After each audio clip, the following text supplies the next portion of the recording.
Damos gracias a Dios por aquellos que nos visitan, que están con nosotros por primera vez, los hermanos de Brasil. Que el Señor les bendiga en su estadía en Montevideo, y para nosotros como iglesia es una alegría poder recibirlos en esta mañana. También hoy en el calendario comercial que tienen los padres, aprovechamos la fecha para expresar también nosotros nuestra gratitud a Dios por poder ser padres. Ser padre es una bendición, una responsabilidad a la vez. Dios nos concede la gracia de ser padre. Al ser padre tenemos que entender que tenemos que espejar la persona de Dios, tenemos que ser un reflejo de Dios a nuestros hijos, y que Dios nos conceda gracia en nuestro vivir, realmente podamos mostrar a Cristo a ellos, y que ellos puedan conocer a Dios en nosotros y a través de nosotros. Bueno, les invito a los hermanos a que abran sus Biblias en la epístola de Santiago, capítulo 1. Vamos a leer en los versículos 9 al versículo 12. Ahí va, ahora sí. Santiago capítulo, capítulo 1 de 9 a 12. Para no hagan caso a la pantalla. Capítulo 1 de versículo 9 hasta versículo 12. Así nos dice la palabra de Dios. Santiago 1 del 9 hasta el 12. Pero que el hermano de condición humilde se gloríe en su alta posición, el rico en su humillación, pues él pasará como la flor de la hierba, porque el sol sale con calor abrasador y seca la hierba, y su flor se cae, y la hermosura de su apariencia perece. Así también se marchitará el rico en medio de sus empresas. Bienaventurado el hombre que persevera bajo la prueba, porque una vez que ha sido aprobado, recibirá la corona de la vida que el Señor ha prometido a los que le aman. Vamos a orar, les invito a orar y pedir que el Señor nos ayude a entender su palabra como cantábamos, que el Señor nos muestre a Cristo y que el Señor nos ayude a vivir en lo que Él nos va a enseñar a través de su palabra. Padre, gracias te damos, Señor, por esta mañana. Te agradecemos, oh Dios, por el privilegio que tenemos de estar en tu casa, Señor, y de poder aprender de tu palabra. Pedimos, oh Dios, que tu Espíritu Santo nos ayude, Dios, nos ilumine la mente y prepare nuestros corazones, oh Dios, realmente para aprender de tu palabra, Dios. Tu Espíritu, Dios, nos revele, Dios, en esta mañana tu voluntad, Dios, expresada en tu santa palabra, y que también, Dios, el Espíritu nos ayude, Dios, a atesorar esta palabra en nuestros corazones y a Dios a practicarla de tal manera, Dios, que nuestra fe pueda manifestarse en este mundo como una fe viva, una fe que refleja nuestra relación con Dios y nuestro compromiso contigo. Pedimos a Dios que nos ayude en esta mañana, nos auxilie con gracia para que esta palabra sea implantada en nuestros corazones. Así oramos, agradecidos en el nombre de Jesús. Amén. Que lo que nos visita, nosotros estamos en una serie de sermones en la epístola de Santiago, y el título de nuestra serie es La fe que no es muerta. Y la razón por qué estamos mirando a esta epístola sobre este título, La fe que no es muerta, porque el autor, Santiago, medio hermano de Jesús, escribe a sus oyentes originales para desafiarlos no solamente a profesar una fe, pero sino también de que vivan la fe que profesan con sus bocas. Porque el autor inspirado por el Espíritu Santo, que es el autor divino, nos enseña que la fe del creyente es una fe que obra, es una fe que actúa, porque de lo contrario no es una fe viva, no es una fe verdadera. Para Santiago, una fe genuina es una fe que obra. Y el énfasis entonces que hace Santiago es que como hijos de Dios, los creyentes deben vivir en este mundo guiado por, no por las circunstancias que les acometen, sino que deben vivir guiados por la fe que Dios les ha dado para el tiempo de su peregrinación en el mundo. Los creyentes, como dice el versículo 1, son peregrinos, están esparcidos en este mundo de paso, y mientras viven en ese mundo deben vivir guiados por la fe y no por las circunstancias. De igual manera, nosotros como creyentes sabemos que nuestra patria no es en ese mundo. Estamos de paso. Que nuestra patria está en los cielos, de donde nosotros anhelamos y esperamos la venida de nuestro Señor. Y Santiago trata entonces de explicar de manera práctica, y por eso entra directo al tema. No es un libro donde el autor hace una larga introducción o muchos saludos, sino que él entra directamente al tema. El versículo 2 entonces trata de mostrarnos que el creyente pasa por pruebas. Y dice el versículo 2 que pasa por diversas pruebas. Y yo les pregunto a ustedes, desde que hemos empezado la serie hace unos 4 domingos más o menos, ¿les ha tocado pasar por alguna prueba en ese tiempo? En ese tiempo que hemos empezado a mirar esa epístola, ¿les ha tocado pasar por alguna prueba? A mí me ha pasado pasar por algunas de ellas. Y yo les dije al principio de la serie que si no estás pasando por una prueba en el momento es porque puede que esté saliendo o puede que esté a punto de entrar en alguna, porque el creyente es probado constantemente. La vida de fe es una vida que es probada a diario. Ahora, la gran pregunta es, cuando nosotros pasamos por las pruebas, ¿cómo reaccionamos? Porque las pruebas, en la visión de Santiago, también de Pedro, son circunstancias adversas, son situaciones que escapan de nuestros planes. Son cosas que nos acometen cuando nosotros no esperamos. Y cuando somos sorprendidos por situaciones adversas, reaccionamos. La pregunta es, ¿cómo reaccionamos? ¿Qué es lo que dejamos transparecer en nuestra vida? ¿Qué es lo que mostramos en medio de las pruebas? La enseñanza de Santiago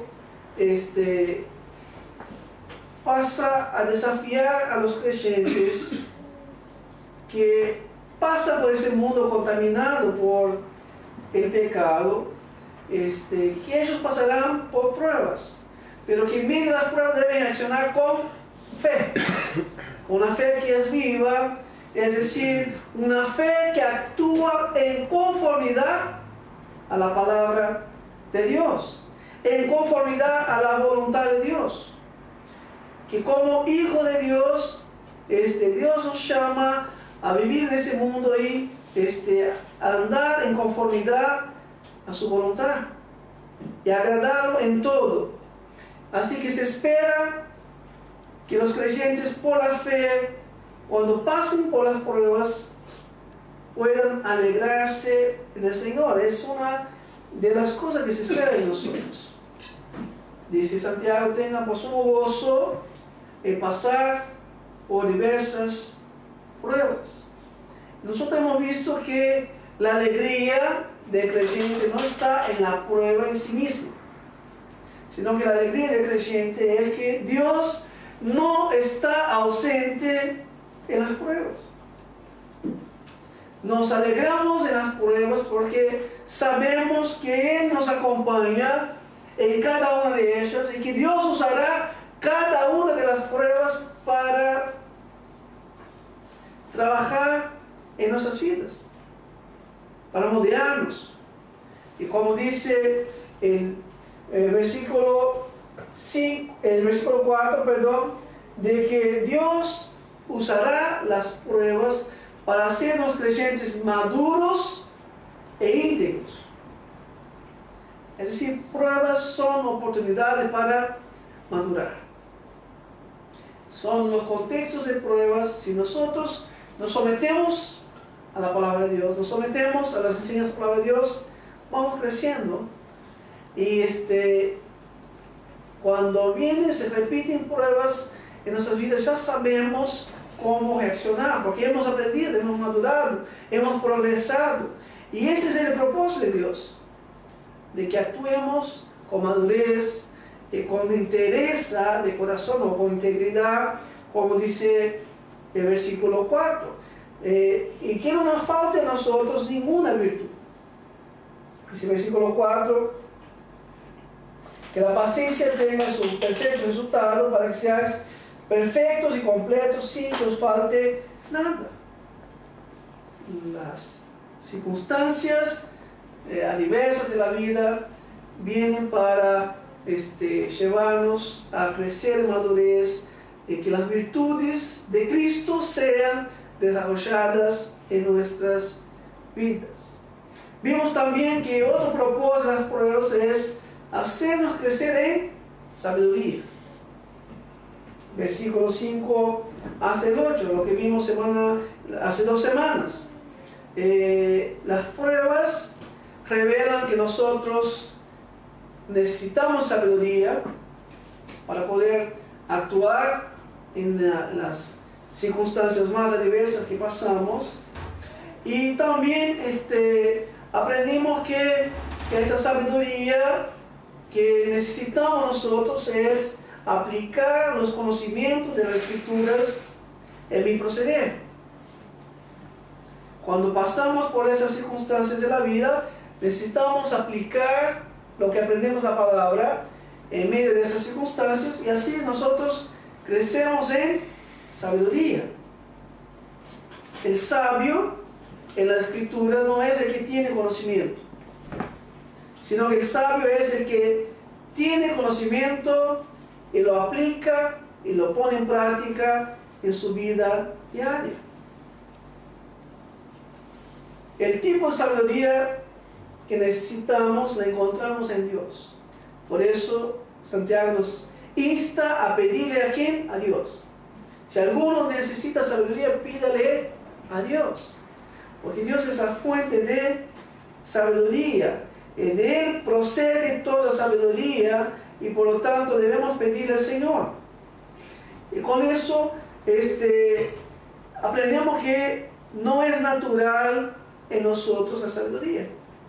No somos sabios de nacimiento, sino cuando el Señor nos redime, nos salva, el Señor va implantando su palabra en nuestras vidas, y a la medida que nosotros vamos practicando y poniendo esta palabra en uso, vamos creciendo en sabiduría.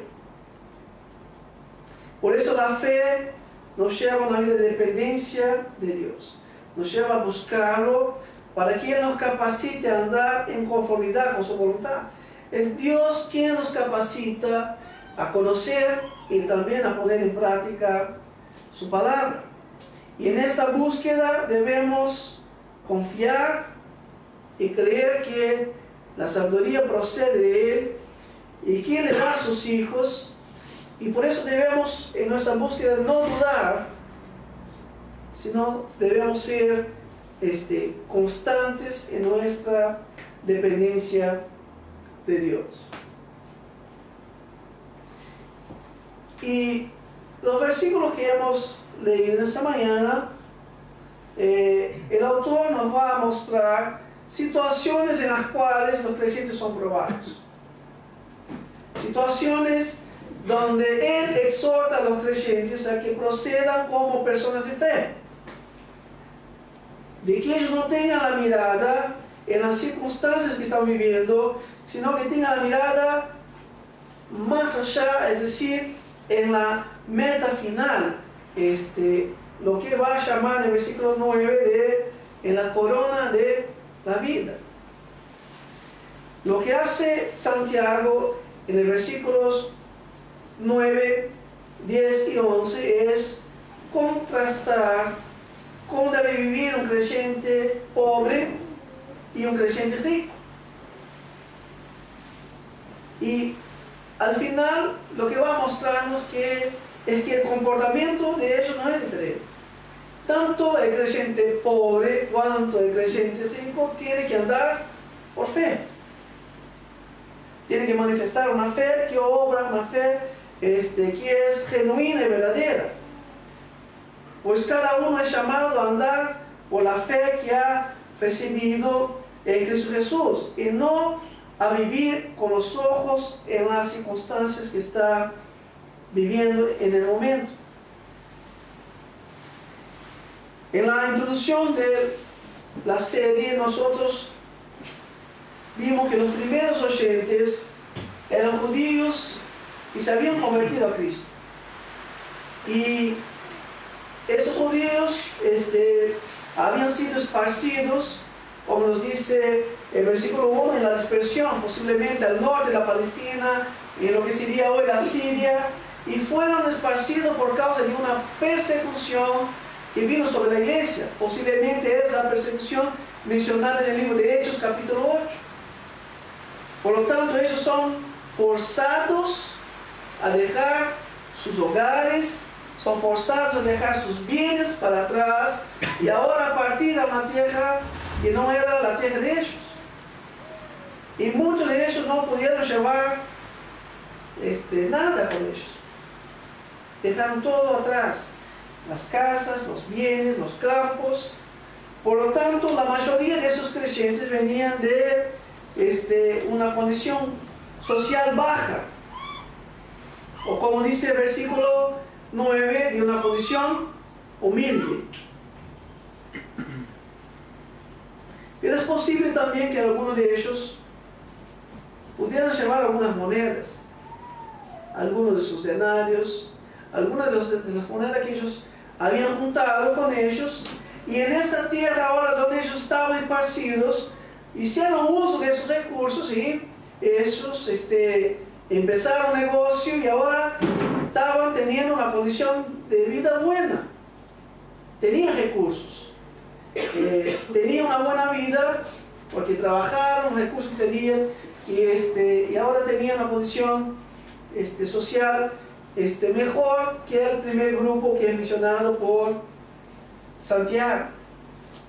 Ahora, para Santiago, ambos pasarían por pruebas y una de las pruebas que ellos afrontarían sería su condición social.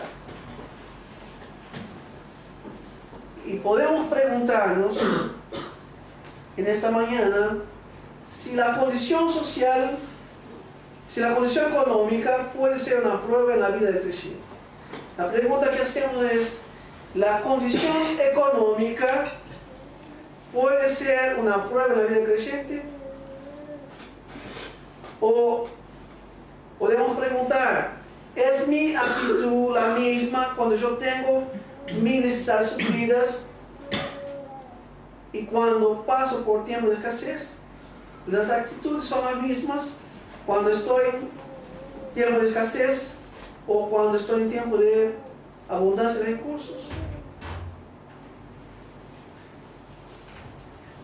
Podemos preguntar más: ¿es mi confianza y dependencia de Dios la misma cuando tengo abundancia o cuando se me vacían los bolsillos?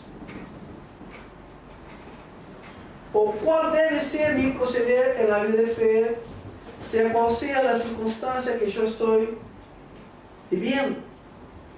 Los versículos que hemos leído nos enseñan que la fe que no es muerta nos lleva a tener la perspectiva o el concepto correcto de que nuestra vida no está limitada a las circunstancias momentáneas que pasamos, sino que la vida de fe me lleva a mirar más allá de las circunstancias, es decir, me lleva a tener la mirada de la eternidad. Y Santiago quiere enseñarnos 3 lecciones al respecto de la vida de fe, al respecto de la fe que no es muerta. La primera lección es que la fe que no es muerta nos ayuda a entender que en la pobreza encontramos motivo para gloriarse. En la pobreza encontramos motivos para gloriarse. Versículo 9. Pero que el hermano de condición humilde se gloríe en su alta posición. Santiago tiene afirmaciones que nos sacuden y que nos choquean.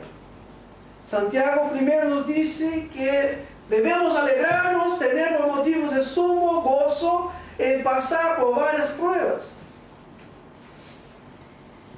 Parece que Santiago vive en un mundo diferente de lo nuestro, porque a principio, naturalmente, las pruebas no son motivos de sumo gozo para nosotros. Ahora, Santiago avanza diciendo que tiempos de pobreza o cuando vivimos en tiempos de escasez, debemos encontrar ahí motivos para gloriarnos. Pero tenemos que entender lo que quiere decir Santiago cuando él dice que el hermano de condición humilde se gloríe en su alta posición.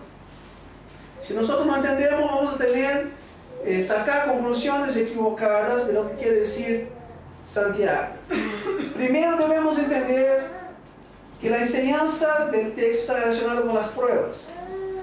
Desde el versículo 2 y llegando acá al versículo 12, el tema que está tratando Santiago con los creyentes es que el creyente pasa por varias pruebas. Por lo tanto, lo que está enseñando acá está relacionado a las pruebas. Segundo, Santiago escribe a creyentes. Él dice, el hermano de condición humilde. Nosotros hemos visto ya, cuando estudiamos el versículo 2, que la terminología hermano es usada para aquellos que comparten la fe cristiana, aquellos que han creído en Cristo Jesús, que tienen un mismo Señor, que han sido bautizados en un mismo bautismo, que comparten las mismas verdades de la fe. Esos son llamados de hermanos porque están bajo el mismo Señor y la misma fe. Y Santiago dice entonces a esos hermanos que ellos deberían gloriarse en su alta posición en medio de la pobreza. Y ya ahí Santiago refuta la teología de la prosperidad. La teología de la prosperidad dice que la pobreza viene del diablo, y que uno debe rechazar, que debe rehusar toda pobreza.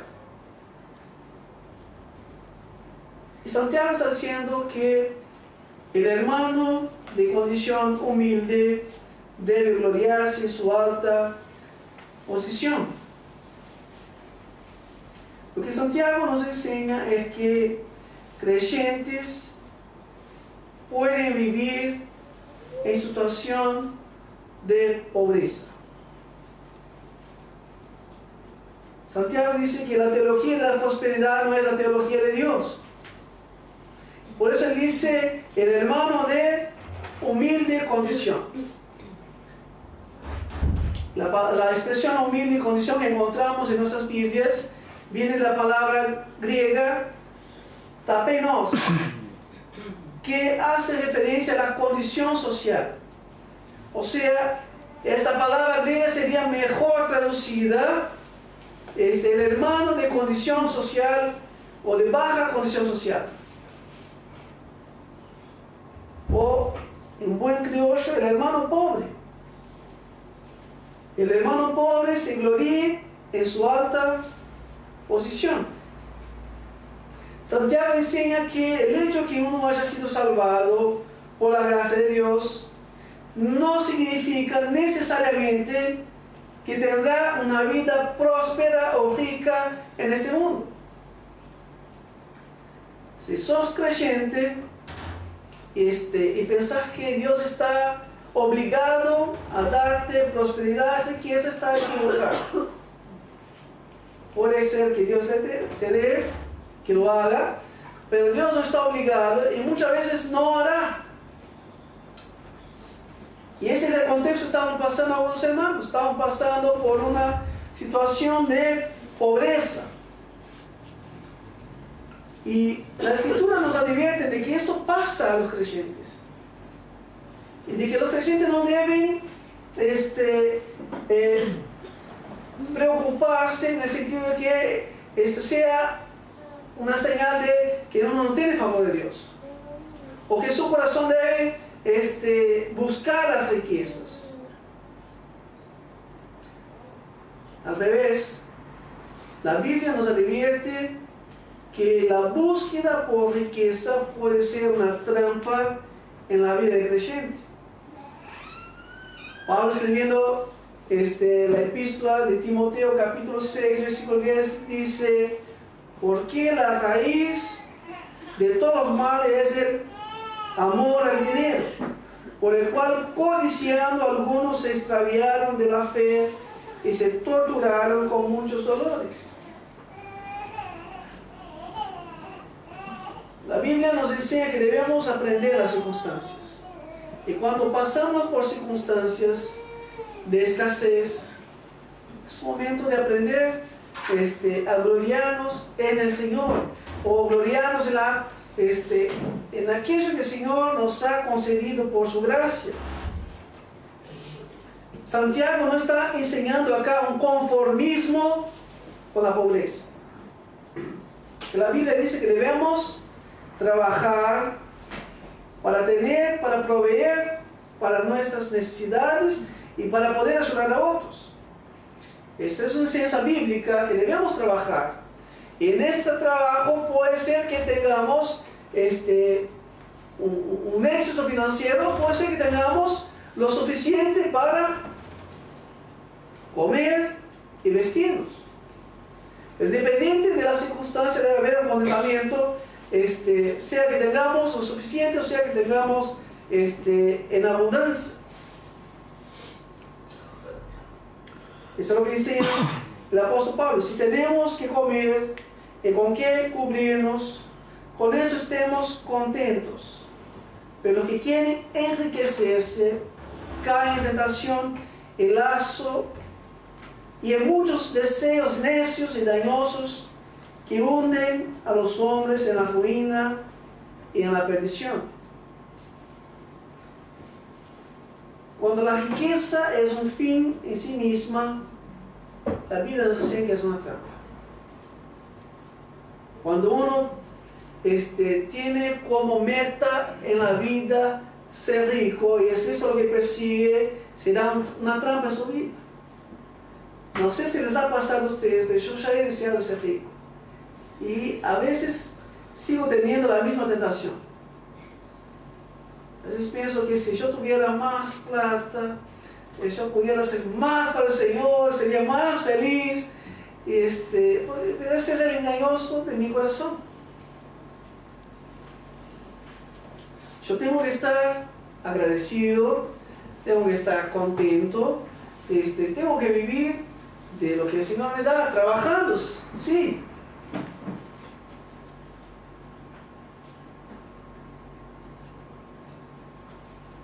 La riqueza, cuando es un fin en sí misma, es una trampa.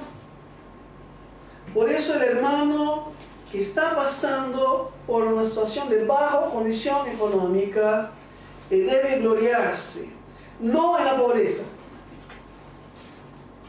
Debe gloriarse en su alta posición. cuando Santiago trata del segundo grupo, Santiago va a mostrar que Dios les da riqueza a algunos creyentes. Pero es importante aclarar que el autor está diciendo que cuando un creyente pasa por tiempos de escasez o por tiempos de baja condición social, él debe aprender a gloriarse en el Señor, en la condición que el Señor le ha puesto. Y debemos entender que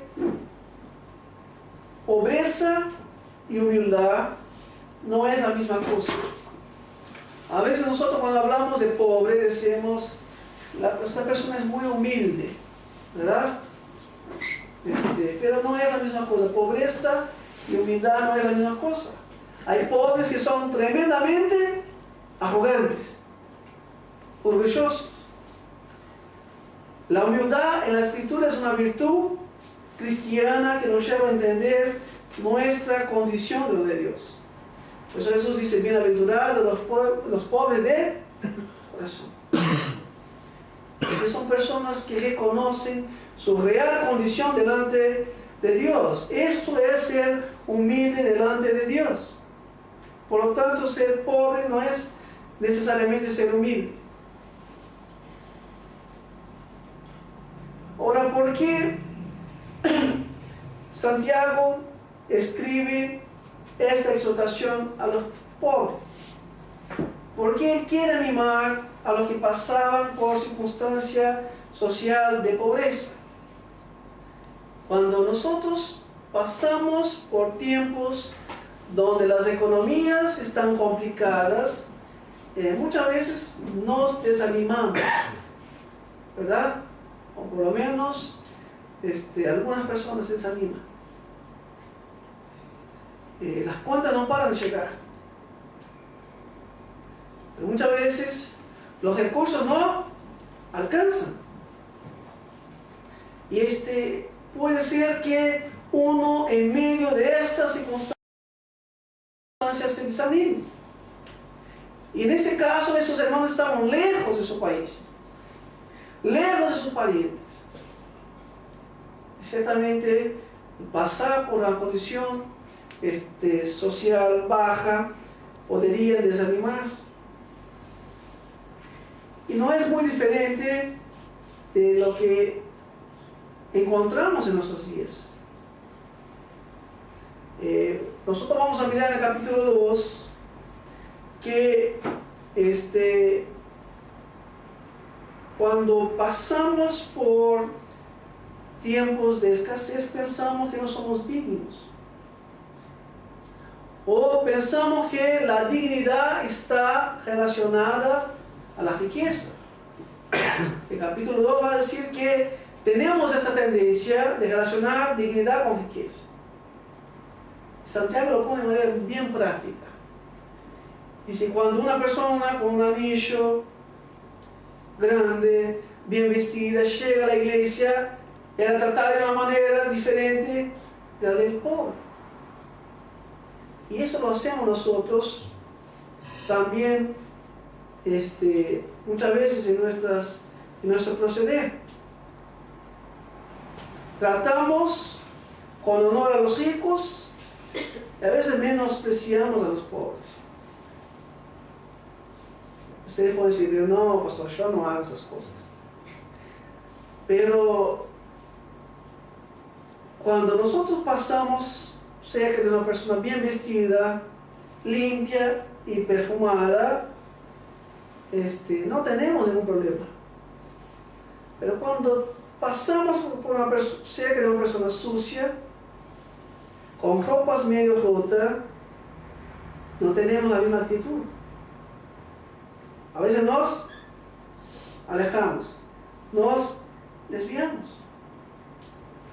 Que es una tendencia que a veces está en nosotros.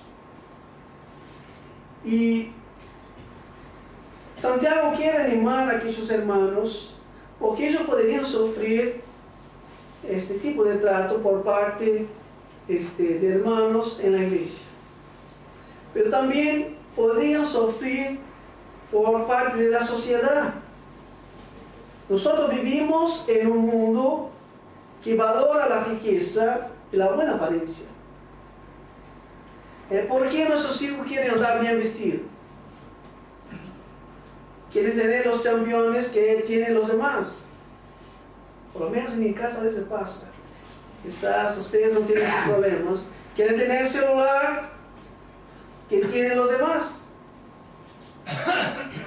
Porque en nuestra sociedad materialista, donde el consumismo es estimulado, somos enseñados que nuestra dignidad está cuando tenemos las cosas.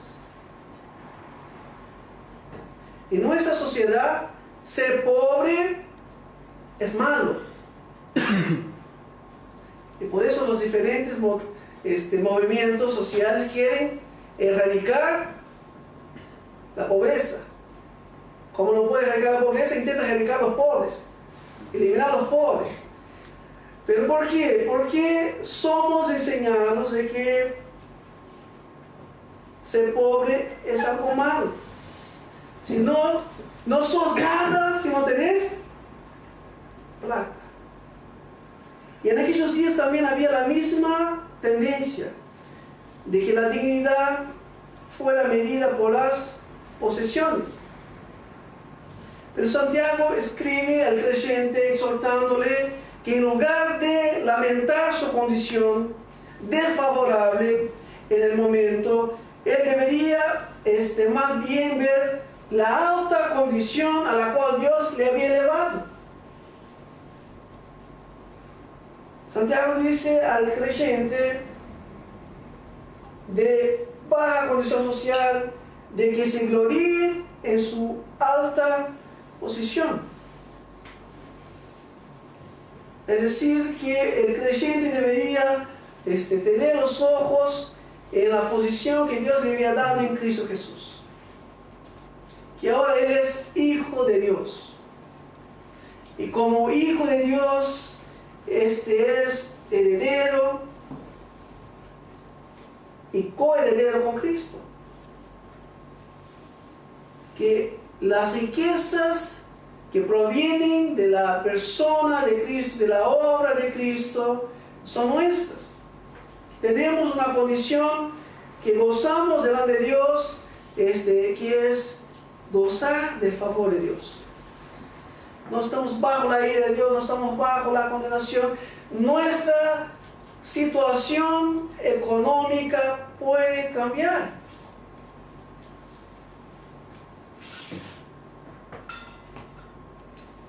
Por eso el creyente debe gloriarse no en las circunstancias, sino que debe gloriarse en la alta posición que el Señor le ha concedido.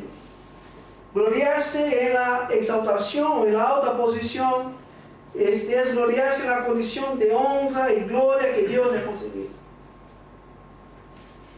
Para encontrar aliento y ánimo en circunstancias de escasez, el creyente debe pensar en la riqueza que recibe de Dios, de su gracia. El apóstol Pedro escribe a los creyentes diciendo: bendito el Dios y Padre de nuestro Señor Jesucristo. ¿Qué es que nos hizo Dios?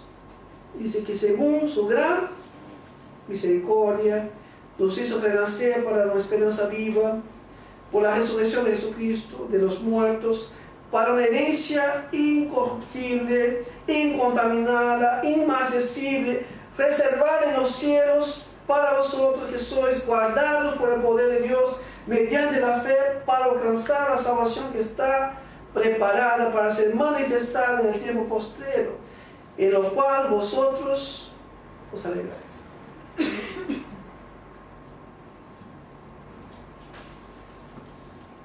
Lo que está diciendo Santiago a los creyentes es que nuestra identidad no está basada en las posesiones que no tenemos.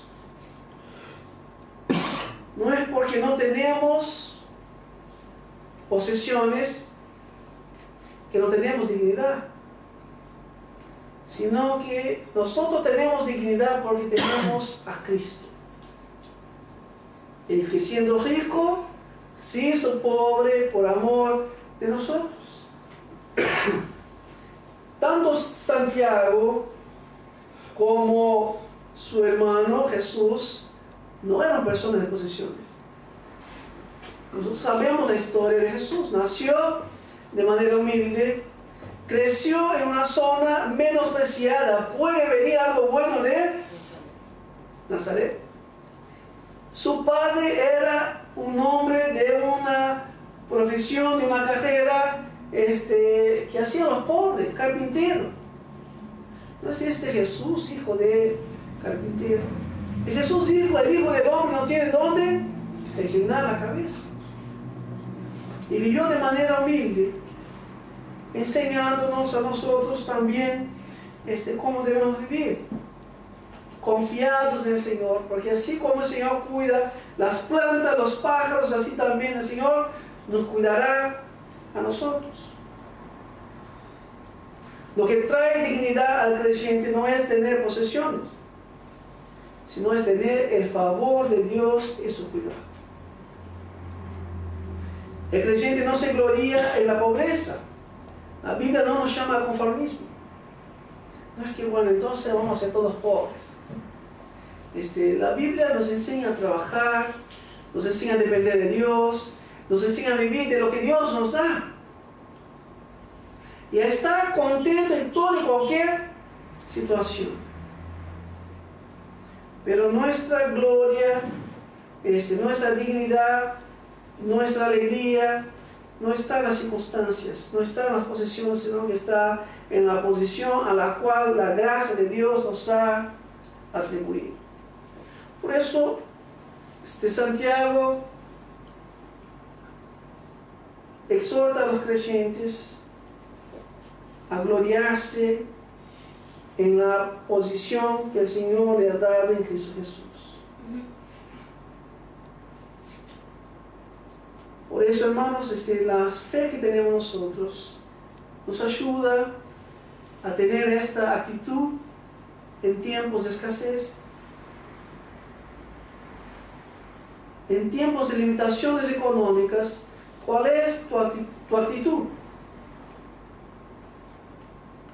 ¿Amargas? No tengo, los otros tienen, yo no tengo. Me está faltando, me está dando justo para pagar las cuentas. ¿Cuántos no viven de esa manera? Llegamos ahí al límite para pasar el mes. Pero hay contentamiento o hay envidia.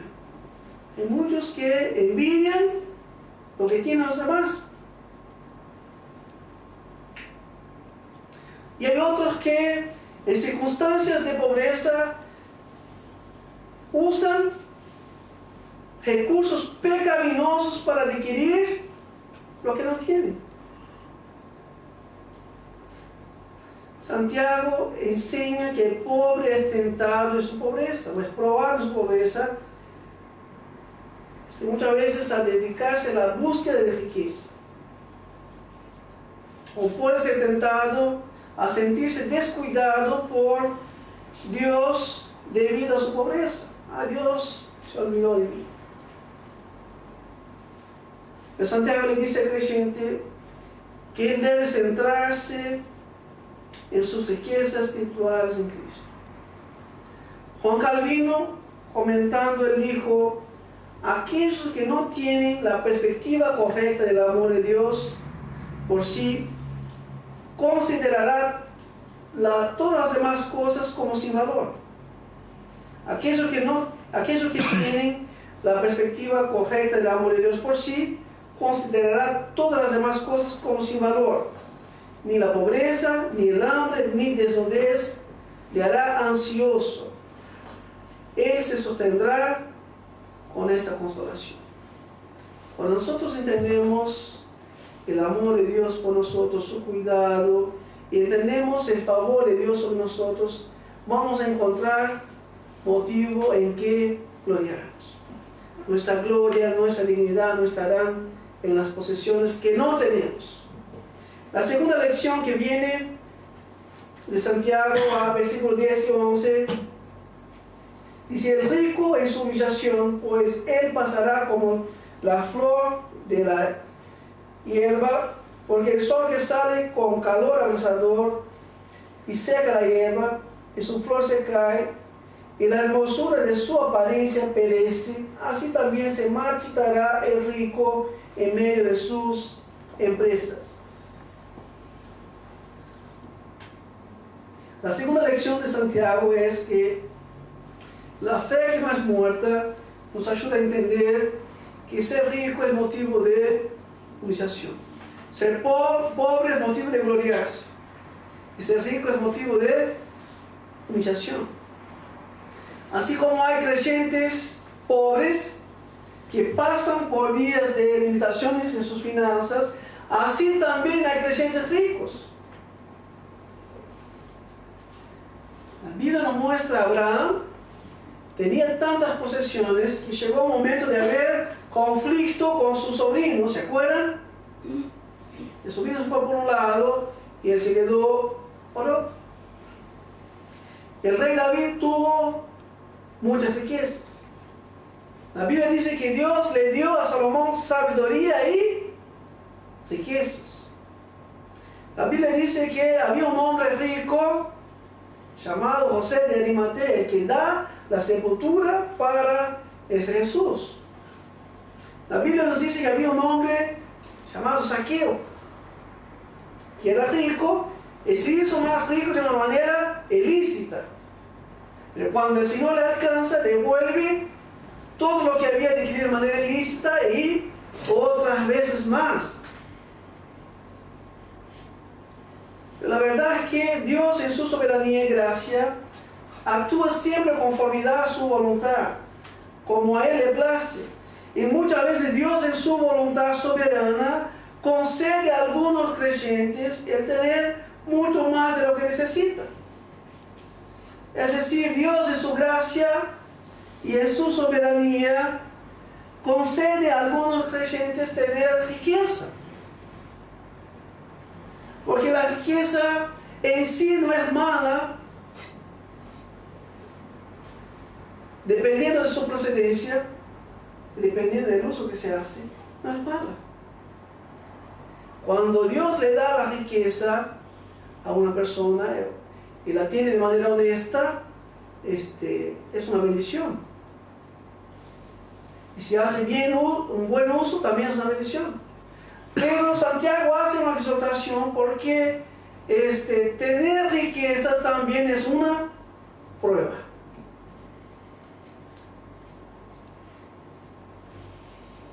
Hay una exhortación para aquellos que han recibido de Dios mayores recursos. A veces pensamos que solamente cuando somos pobres somos probados. Que los que tienen muchos recursos no son probados. Y Santiago está diciendo que tanto uno cuanto otro es probado en su condición. Y el rico es exhortado a que no se gloríe en sus riquezas. La persona que tiene muchos recursos tiene la tendencia, y es probado, a confiar en sí mismo. O a pensar que él merece mayor dignidad. Y por eso son arrogantes muchas veces los ricos.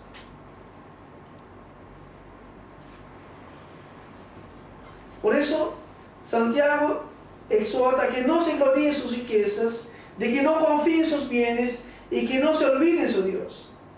Y esa es la oración que hace el rey Agur en Proverbios 30.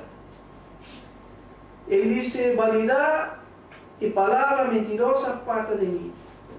No me des pobreza ni riqueza. Manténme del pan necesario. No sea que me sacie, te niegue y diga: ¿quién es Jehová? O que siendo pobre hurte y blasfeme el nombre de Dios.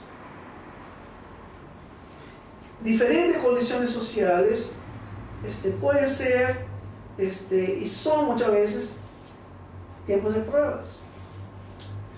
Porque Santiago está diciendo a los hermanos que tenían posesiones es que su gloria tampoco estaba en las posesiones, que su gloria tampoco debería estar en las posesiones, sino que en medio de la abundancia de recursos ellos deberían reconocer su pequeñez, su fragilidad.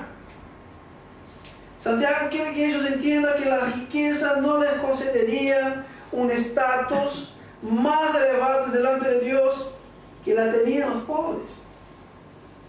O sea, delante de la cruz somos todos nivelados. El pobre encuentra gloria en la posición que Dios le concede, y el rico sabe que su riqueza es transitoria y que queda en ese mundo. Por eso reconoce que no es nada delante de Dios. Por eso Santiago dice, rico en su humillación. La prueba para el hermano rico es que tiene una tendencia a confiar en sus riquezas en lugar de confiar en Dios. Por lo tanto, el rico no puede perder de vista que la vida es breve, que las riquezas son transitorias y que ellas no garantizan permanencia, estabilidad o seguridad. Y esta es una enseñanza continua de las Escrituras. Desde el Antiguo Testamento, la Biblia dice así: no se gloríe el sabio de su sabiduría, ni se gloríe el poderoso de su poder, ni el rico se gloríe de su riqueza. Mas el que se gloríese de esto, de que me entiende y me conoce, pues yo soy el Señor, que hago misericordia, derecho, justicia en la tierra, porque en estas cosas me complazco, declara el Señor. La gloria tanto de uno como del otro es conocer al Señor. Es vivir en la dependencia del Señor, es encontrar contentamiento en el Señor independiente de las circunstancias de la vida. Y para poner énfasis en su exhortación, Santiago usa la metáfora de la flor que seca y pierde su hermosura. También tomada del Antiguo Testamento. La encontramos en varios pasajes del Antiguo Testamento, lo que Santiago transmite a los ricos, de que toda carne es hierba, y toda su gloria como flor del campo. La hierba se seca y la flor se marchita, porque el viento de Jehová sopló en eso. Ciertamente como hierba es el pueblo. Sécase la hierba, marchítase la flor, mas la palabra de Dios, del Dios nuestro, permanece para siempre. Lo que quiere decir Santiago a los hermanos que tenían mayor posesiones, mejor condición social, es que el creyente no debe confiar en sus posesiones. Y la seguridad no viene de las cosas materiales. El creyente rico es tentado a gloriarse en su riqueza, en el estatus y en el poder que proviene del éxito financiero. De Santiago le dice que se gloríen más bien en su humillación, pues su riqueza no le coloca en un peldaño espiritual más alto que el pobre creyente. Su riqueza pertenece solo a esta vida efímera, y su dinero pronto desaparecerá. O como alguien ha dicho, cuando el juego haya terminado, el rey y el peón volverán a la misma caja. La mansión del rico, las prosperidades, sus inversiones financieras no significarán nada cuando esté en la tumba. Así que el rico no debe seguir el mundo gloriándose en sus riquezas, sino debe gloriarse en su humillación. Pero Santiago dice, así como la flor se desvanece, así también el rico pasará en medio de sus labores, en medio de sus empresas. Por eso la exhortación de Santiago es para que los creyentes ricos aprendan a valorar lo que valora Dios. Nosotros debemos preguntarnos, cuando estamos viviendo en tiempos donde el Señor nos da abundancia y tenemos recursos, debemos aprender qué es lo que valora Dios, qué es lo que agrada a Dios. Debemos preguntarnos a nosotros mismos, ¿qué valoro yo? Comparando con el valor de Dios, ¿qué es lo que me agrada a mí? Y después, yo valoro lo que Dios valora, yo me agrado en hacer lo que le agrada a Dios. El creyente rico debe gloriarse en su pequeñez y en su dependencia de Dios. Si tiene recursos es porque Dios le da. Y si Dios le da es para usarlo para su gloria, para usar para agradar y glorificar a Dios. La tercera y última lección es la fe que no es muerta. Nos ayuda a entender que debemos perseverar con los ojos en la eternidad. Versículo 12 dice: bienaventurado el hombre que persevera bajo la prueba, porque una vez que ha sido aprobado, recibirá la corona de la vida que el Señor ha prometido a los que le aman. La última lección es para los pobres y para los ricos. Es para el creyente que pasa por una circunstancia de condición social limitada y para el que tiene recursos en este mundo. Tanto uno como otro tiene que perseverar frente a las diversas pruebas diarias en sus contextos sociales, dejando transparecer su confianza y dependencia de Dios. La exhortación final nos llama a mirar más allá del momento circunstancial que estamos viviendo. Hermanos, tiempos de escasez no significa que esto es el final, de que esto es lo que hay para nosotros. O tiempo de riqueza tampoco, no significa que este es el final y que esto es lo que hay para nosotros. El Señor tiene para el creyente una vida eterna. Por eso el creyente tiene que tener muy claro que en la jornada de fe, él anhela a la meta final. ¿Él anhela a qué? A la corona de la vida, la cual el Señor tiene reservada para aquellos que le aman. Por eso Santiago dice: bienaventurado el que persevera bajo las pruebas. Perseverar bajo las pruebas es permanecer firmes y aprender en ellas. Santiago llama a esta persona de bienaventurado. La palabra bienaventurado es una palabra también que la encontramos en el Antiguo Testamento. El Salmo 1 comienza diciendo: bienaventurado es. Y allá la palabra es Esher.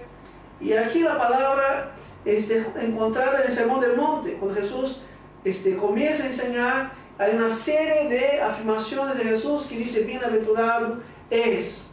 Jesús va diciendo quién es el bienaventurado. La palabra en griego es Makarios, que describe la persona que no está presa a las preocupaciones diarias, pues sabe que cada circunstancia de la vida está en manos de su Creador, que le da tal seguridad, que es ser bendecido. Makarios fue usado para describir el tipo de felicidad que viene de recibir el favor divino, y en última instancia, el hombre o mujer bendecido es aquel que encuentra su completa felicidad en Dios. Santiago dice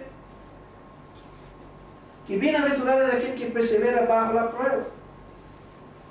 Bendecido es aquel que persevera bajo la prueba. La prueba hace referencia a las circunstancias que afrontamos en nuestras vidas, sea en pobreza o sea en abundancia de recursos. Y perseverar es permanecer firme, seguir confiando que podamos pasar en la vida, sea seguir confiando y dependiendo de Dios, aun cuando las circunstancias no me son favorables. Perseverar es permanecer firme y seguir confiando y dependiendo de Dios, aun cuando las circunstancias no me son favorables. Y dice, cuando uno persevera bajo la prueba, sale aprobado. La aprobación es cuando perseveramos, es cuando no evadimos, es cuando no nos entregamos a las conductas que son incompatibles con la fe. La vida de fe es marcada por la perseverancia. Y Santiago dice que perseveramos porque el Señor tiene algo reservado para nosotros. Él tiene reservado para nosotros la corona de la vida. Después de haber pasado por ese tiempo, el Señor les dará la corona de la vida. La corona de la vida aquí hace referencia a la vida eterna. Ciertamente Santiago, como el apóstol Pablo, tenía en mente las grandes carreras que se hacían en el mundo greco-romano, donde al final el ganador recibía la corona de laurel, que se marchitaba con el tiempo. Y Santiago decía que la corona que tiene Jesús para los creyentes es una corona de la vida. Y ciertamente también está relacionado con lo que dice Juan en Apocalipsis 2:10, que el que perseverare hasta la muerte recibirá la corona de la vida. La corona de la vida es la vida eterna, es cuando entraremos, es cuando no estaremos más condicionados a las circunstancias transitorias de la vida. Cuando el Señor nos entregue la corona de la vida, es cuando nosotros no dependemos no estamos susceptibles ni a la vida de pobreza ni de riqueza. La corona es el emblema del éxito espiritual dado por el Rey del universo a aquellos que mantienen su fe en medio del sufrimiento y de la aflicción. Es importante entender que no es nuestra perseverancia que nos hace salvos.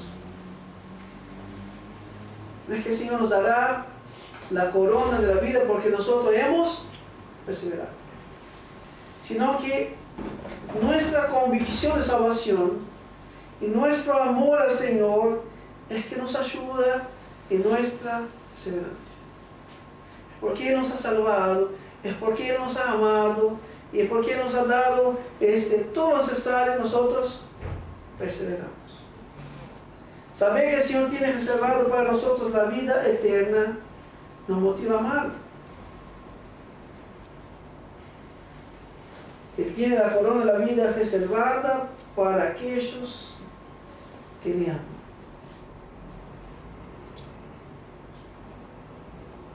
Cuando amamos al Señor, perseveramos. Pasamos por las pruebas y perseveramos. El Señor tiene reservado a sus hijos la vida eterna. Y es ahí donde encontramos motivación para perseverar. Terminando, la fe que no es muerta nos enseña que la pobreza o circunstancias de escasez no es motivo de desánimo, no es motivo de tristeza, pues nosotros nos gloriamos en el Señor. Nosotros nos gloriamos de que tenemos el favor del Señor y sabemos que Él nos cuidará, de que Él nos sostendrá. Aun cuando tengamos que vivir con las cosas justitas, pero nos gloriaremos en Él porque Él nos cuida. La fe que nos muestra nos enseña a no confiar en las riquezas, Cuando el Señor te dé abundancia de recursos, cuídate. Preguntarle al Señor, Señor, ¿para qué todo eso? Señor, ayúdame a no confiar en esas cosas. Señor, ayúdame a no tener el corazón en esas cosas. Ayúdame a saber que soy pequeño, soy frágil y soy transitorio. Y la fe que no es muerta nos conduce a perseverar a la meta final. Nosotros caminamos con los ojos no en las circunstancias momentáneas que pasamos. Nosotros caminamos con los ojos en la eternidad. Caminamos con los ojos en la corona de la vida que el Señor tiene reservado, que el Señor tiene prometido a aquellos que le aman. Que ahí encontremos motivación para seguir perseverando hasta la meta final. Que el Señor nos ayude, que en nuestra vida de fe podamos reconocer quién somos nosotros y cómo debemos portarnos en nuestra peregrinación. Vamos a orar. Padre, gracias te damos a Dios. Agradecemos porque la fe que nos ha sido dada, Dios nos ayuda a discernir que el tiempo de escasez, que el tiempo de pasar por situaciones financieras donde los recursos no son todo lo que deseamos o que nos gustaría, la fe nos ayuda a entender que nuestra vida va más allá de las circunstancias. Nosotros somos hijos de Dios. Nosotros tenemos un Dios que nos cuida. Por eso la fe nos ayudará a buscar primero el reino de Dios y su justicia. Las demás cosas el Señor nos dará. Ayúdanos de Dios a no estar amargados en tiempos de escasez. Ayúdanos Dios a no tener un comportamiento que no sea adecuado con nuestra fe, de intentar tener riquezas de manera pecaminosa. Ayúdanos a no tener envidia, como lo vemos en el Salmo 73, donde el salmista tenía envidia de los que prosperaban. Ayúdanos Dios a gloriarnos de que ya tenemos las riquezas de la gracia sobre nuestras vidas. Y a la vez, oh Dios, ayúdanos en tiempo de abundancia, cuando tú nos concedes, Dios, mayores recursos, a no tener el corazón de las cosas. Muy fácil, Señor, reflejarse en las cosas. Muy fácil, Dios, confiar en los recursos que tenemos. Pero ¿quién es el hombre? ¿O qué es el hombre? ¿Qué recursos puede mantenernos en este mundo? ¿O qué recursos podemos llevar de este mundo? Al mundo venimos sin nada, y de él salimos también sin nada. Por eso, Señor, que en tiempos de abundancia, en tiempos de mayores recursos, que podamos, a Dios, recordar nuestra fragilidad y nuestra transitoriedad. Que lo que tenemos, lo tenemos para usarlo para tu gloria. Lo que tenemos para usarlo de una manera que sea en conformidad a la fe que hemos sido llamados. Pero sobre todas las cosas, Señor, pendiente de las circunstancias de nuestras vidas. Ayúdanos, Dios, a mirar más allá de este mundo. El creyente, en medio de su jornada de fe, en medio de la peregrinación, es llamado a mirar la eternidad. A mirar a la corona de la vida. a mirar, Dios, esta vida que anhelamos y esperamos, que no será más afectadas por esas circunstancias que hoy nos afligen. Por eso, Dios, ayúdanos, Dios, a amarte con todo nuestro corazón, Dios, al punto de perseverar en todas las pruebas que pasamos.